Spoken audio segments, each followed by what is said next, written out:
हे भाई, यदि तुम्हारा मन ऐसा प्रलोभन दे रहा हो आपको कि ये भोग तो भोगा नहीं, अगर भोग लूं तो हमारा मन शांत हो जाएगा, ऐसी बात मत मानना। ये आपको फंसा रहा है, क्योंकि भ्रातर भोगा सुभक्ता का इह न भविता नापि संसार मध्य। कोई ऐसा भोग नहीं है जो तुमने संसार में भोग न लिया हो, क्योंकि तुम्हारे बहुत जन्म हो गए हैं। इस माया के प्रभाव से पूर्व स्मृति नष्ट हो जाने के कारण तुमको ऐसा लगता है कि अगर ये मैं भोग लूं तो मेरा मन शांत हो जाए, तो ये तुम्हारे साथ धोखेबाजी खेल रहा है। तुम्हारा अंतःकरण, जो बुद्धि मन चित्त अहंकार है, ये तुम्हारे साथ धोखेबाजी कर रहा है। जब इसे भोगों में उतारोगे तब ये फिर निर्णय करेगा। अंतःकरण, इसमें वो नहीं, इसमें होगा सुख, इसमें नहीं, इसमें होगा, पूरा जीवन बर्बाद कर देगा।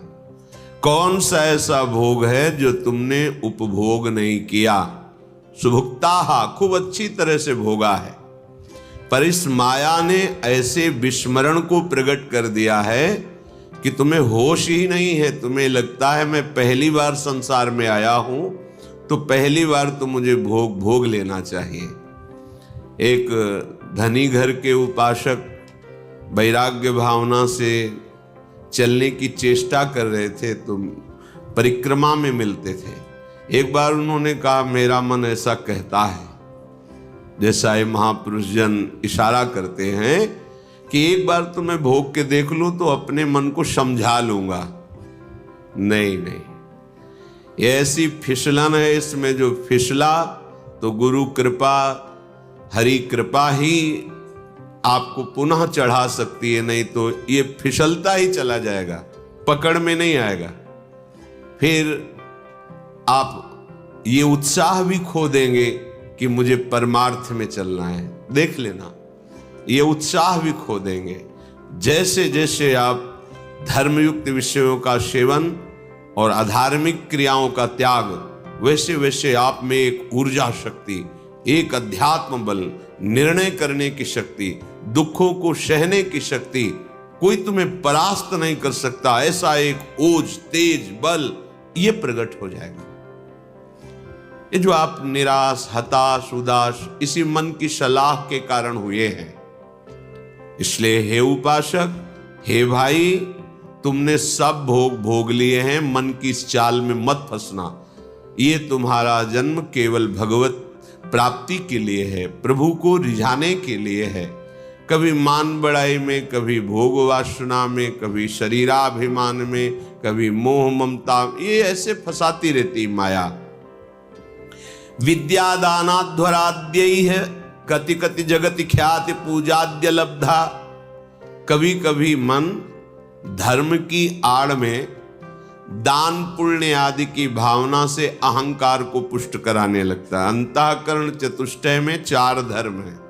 बुद्धि का काम निश्चय करना है, मन का काम संकल्प विकल्प, चित्त का चिंतन, अहंकार का स्वीकार करना। मैंने ये कर्म किया, मैं ऐसा कर्म करूंगा, मैंने ये भोगा, आगे ऐसा भोगूंगा।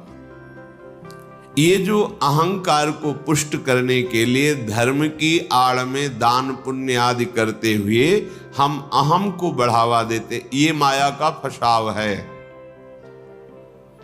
अपनी वस्तु मानकर दान करने से ठीक है, कई गुना वो मिल जाएगी आपको, पर जितनी आपके पास है उतना आपको वो दुख दे रही है, भगवत विस्मरण करा रही है, अहंकार बढ़ा रही है, तो उससे 10 गुना और बढ़ जाएगा, तो अशांति तो और बढ़ जाएगी। तुम्हें लगता है वैभव बढ़ने से शांति होती है? नहीं, ज्ञान बढ़ने से शांति होती है। त्यागाच्छांत्यनंतरम, विवेक के द्वारा असत वस्तु, असत पदवी, असत क्रिया, असत चिंतन, जब इनका त्याग होता है तो शांत हमारा स्वरूप है, क्योंकि हमारे अंशी भगवान का शांत स्वरूप है। शांताकारम भुजग शयनम। देखो, कोई सांप पे लेट के भी शांत रह सकता है, और ये तो भगवान शेष जी और उनकी गोद में लेटे हुए हमारे प्रभु कैसे शांताकारम। तो हमारा स्वरूप क्या है? शांत है। शंकर सहज स्वरूप सम्हारा, लाग समाधि अखंड अपारा। अखंड अपार समाधि परम शांति।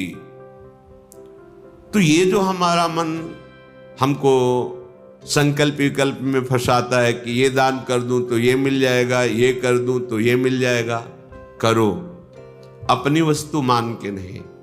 त्वदीयम वस्तु गोविंदम तुभ्यमेव समर्पये। हे गोविंद, हे प्रियाजू, आपके द्वारा जो सेवा सामग्री दी गई है वो सेवा सामग्री आपके चरणों में समर्पित है। इससे आपको भगवत प्रेम मिलेगा, भगवत कृपा मिलेगी, आप महान शांति को प्राप्त होंगे। क्रिया वही है, अपनी वस्तु मान के दोगे तो कई गुना बढ़ के मिलेगी, और प्रभु की वस्तु मान के दोगे तो प्रभु मिल जाएंगे, जो परम लाभ है। इस मनुष्य जीवन का परम लाभ भगवत प्राप्ति है। श्रीपाद कह रहे कि विद्या, माया के दो स्वरूप हैं, एक है अविद्या और एक है विद्या। दोनों माया ही हैं, पर विद्या में भगवान की प्राप्ति का मार्ग प्रकाशित होता है, और अविद्या भगवान से विमुख करके नाना प्रकार के भोगों में फंसाती है। दोनों माया ही।